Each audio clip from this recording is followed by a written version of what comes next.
ৰাজ্যত বলিছে পঞ্চায়ত নিৰ্বাচনৰ গৰম বতাহ। সমগ্ৰ অসমৰ লগতে মৰিগাঁও জিলাৰ লাহৰীঘাট বিধানসভা সমষ্টিৰ অন্তৰ্গত এটি অন্যতম পঞ্চায়ত হ'ল নগাপন্থা গাঁও পঞ্চায়ত। সংখ্যালঘু জনতাৰে পৰিপূৰ্ণ এই পঞ্চায়তটোত বলিছে এতিয়া নিৰ্বাচনী গৰম বতাহ। পঞ্চায়তৰ ৭ নং ৱাৰ্ডৰ নিৰ্দলীয় প্ৰাৰ্থী মমী বেগমৰ পক্ষত স্বতঃস্ফূৰ্তভাৱে ওলাই আহিছে এইবাৰ ৰাইজৰ লগতে নিৰ্দলীয় প্ৰাৰ্থী মমী বেগমৰ দাবী, বিৰোধী প্ৰাৰ্থীগৰাকীয়ে বিগত সময়ছোৱাত 5 বছৰ পঞ্চায়তৰ প্ৰতিনিধি হৈও ৰাইজৰ একো উন্নয়ন নকৰিলে।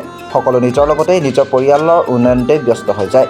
সেয়েহে এইবাৰো সেইগৰাকী প্ৰাৰ্থীৰ বিৰুদ্ধে ৰাইজ ওলাই আহিছে আৰু মুকলিকৈ মমী বেগমৰ পক্ষত থিয় দিছে। যোগেৰে মই আমাৰ ৱাৰ্ডৰ যিবোৰ ৰাইজ ওলাইছে সকলোকে মই ধন্যবাদ জনাইছোঁ।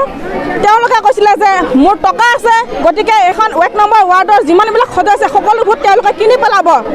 আৰু কিছুমান মানে এনেকুৱা কিছুমান মানুহ আছে মাদক দ্ৰব্য সেৱন কৰে, সিহঁতে কৈছে যে মদৰ দোকান খুলি দিব। আজি যদি তেওঁৰ নিচিনা যদি আজি মোৰ ধন সম্পত্তি থাকিলেহেঁতেন মই দুখীয়া ৰাইজৰ কাৰণে এখন স্কুল খুলিলোঁ হয়। দুখীয়া ৰাইজৰ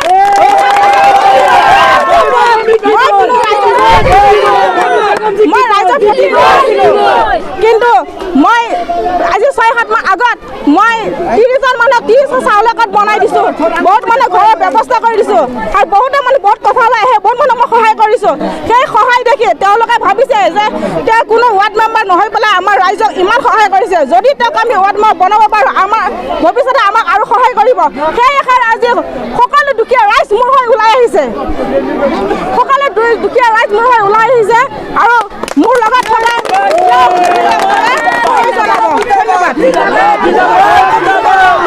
এই ক্ষেত্ৰত নিৰ্দলীয় প্ৰাৰ্থী মমী বেগমৰ লগতে 7 নং ৱাৰ্ডৰ ৰাইজে সংবাদ মাধ্যমৰ আগত কি কয় শুনো আহক।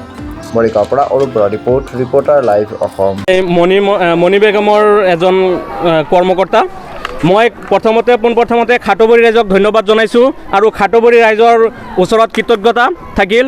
খাটবৰী ৰাইজে বহুত যথেষ্টখিনি আমাৰ কাৰণে কষ্ট কৰি আছে আৰু খাটবৰী ৰাইজ, দুখীয়া ৰাইজ আমাৰ পক্ষে ওলাই আহিছে। আপুনি নিশ্চয় দেখা পাইছে যে খাটবৰীত সিহঁতে বহুত ভুৱা প্ৰতিশ্ৰুতি দি গৈছে। সিহঁতে কৈছে, কালি এটা আপোনালোকৰ ব্ৰাইট চালোঁ, এজন ৱৰ্কাৰে কৈছে, এজন কৰ্মকৰ্তাই কৈছে যে খাটবৰীত বোলে সিহঁতক যদি এইবাৰ ৱাৰ্ড মেম্বাৰ বনাই দিব পাৰে তেতিয়াহ'লে খাটবৰী ৰাস্তাখিনি বনাই দিব।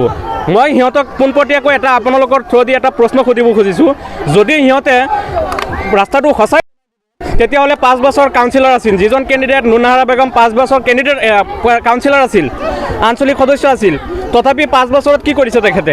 আৰু 2 নম্বৰ কথা কৈছে যে 4জন ৱাৰ্ড মেম্বাৰ একলগ হৈছে। 4জন ৱাৰ্ড মেম্বাৰে 20 বছৰ সময় পালে। খাটবৰী দুখীয়া ৰাইজৰ মানুহখিনিৰ কথা এবাৰো চিন্তা কৰিব নোৱাৰিলে নে? আপোনালোকে কওক, যদি 20 বছৰত নোৱাৰিলে এইবাৰ কিয় জিকাই আকৌ সিহঁতক দিব লাগে, এইবাৰ কাম কৰি দিব কিয় বুলি কয়? সেইটো কথা তাৎপৰ্যপূৰ্ণ কথা। গতিকে খাটবৰী ৰাইজৰ বিবেক আছে। খাটবৰী ৰাইজে এইবাৰ প্ৰত্যুত্তৰ দি দিব যে বাবা তোমালোকে 20 বছৰ আমাক ঠগি খালা আৰু আমি খাব নিদিওঁ, এইটোত আমি ভুল প্ৰচাৰ নকৰিবা। খাটবৰী ৰাইজ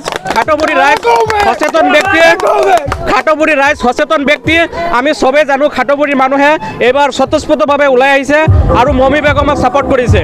আমি এইটো কথাই ক'ব খুজিছোঁ, 5 বছৰত আৰু 20 বছৰত 4টা ৱাৰ্ড মেম্বাৰে মিলি 25 বছৰত এটা ৰাস্তা বনাব নোৱাৰিলে, এজন মানুহৰ ঘৰত লেট্ৰিন দিব নোৱাৰিলে, এটা ঘৰ দিব নোৱাৰিলে, সিহঁতে আকৌ কয় যে 5 বছৰ সিহঁতক সময় দিব লাগে। গতিকে খাটবৰী ৰাইজে আৰু আমাৰ দক্ষিণ কালিকাজাৰী ৰাইজে স্বতঃস্ফূৰ্তভাৱে ওলাই আহিছে। সিহঁতৰ কথা স্পষ্ট যে আমি এইবাৰ এজন নতুন কেণ্ডিডেট বিচাৰিছোঁ, পৰিৱৰ্তন শব্দটো বিচাৰিছোঁ। আমি 4জন ৱাৰ্ড মেম্বাৰক বিশ্বাস কৰিব নোৱাৰোঁ।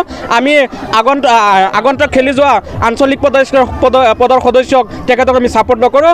আমি মমী বেগমক এবাৰ বিপুল ভোটত জয় কৰাই আমাৰ খাটবৰীৰ নাম ৰোশন কৰিম।